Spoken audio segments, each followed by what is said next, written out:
the family gathered happily for a full family portrait, behind the photographer sat a young black boy they had just adopted. Without a word to her husband, the mom invited him to join the photo. Mike was stunned, almost unable to believe it. And yet, the next moment, he quietly moved to stand beside them. In that moment, Mike felt something he had never known before, a sense of belonging. For the first time, this towering boy felt what it meant to be part of a family. And from that day on, his fate would begin to shift. Though Mike was only 16, he stood over 6.5 feet tall and weighed more than 300 pounds. One of his feet was bigger than some girls' heads, but his mind was like that of a child. His understanding, his thoughts, they were stuck at age 6. He had been on his own for as long as he could remember. His father had died early. His mother, struggling with mental illness, couldn't take care of him. So Mike grew up bouncing between relatives' homes. He was passed around like a football, never staying anywhere for long. In just a few years, he'd transferred schools 11 times. He'd been placed in 7 or 8 foster homes, but no one ever truly saw him as family. That night, he overheard yet another fight between his foster parents about him, and just like every time before, he knew what that meant. It was time to go. He made his way to the gym and found a quiet corner to hide in. After the games, fans often left behind popcorn and soda. That became Mike's dinner. He helped clean up too, picking up the trash, trying not to be seen. At night, he went to the laundromat and washed his clothes using free tap water. He didn't even have soap. This was how he lived, day by day, alone, and maybe it would have stayed that way if the Toohey family hadn't come along. It's freezing. What's his name again?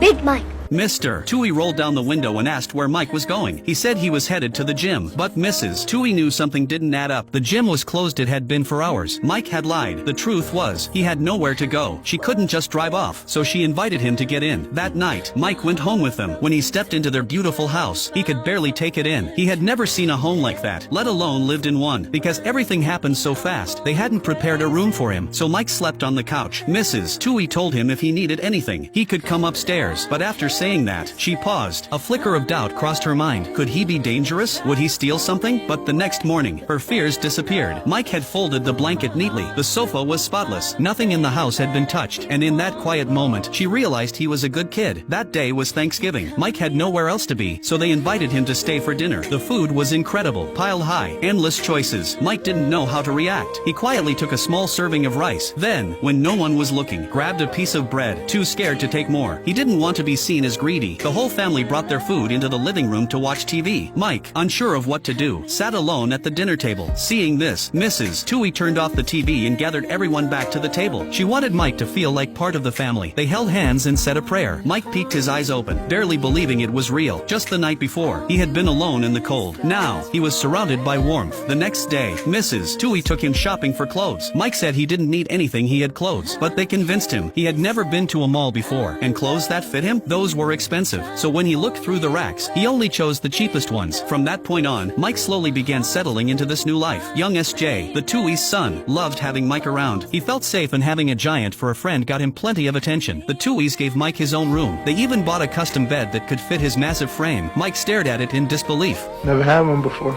What, a room to yourself? A bed.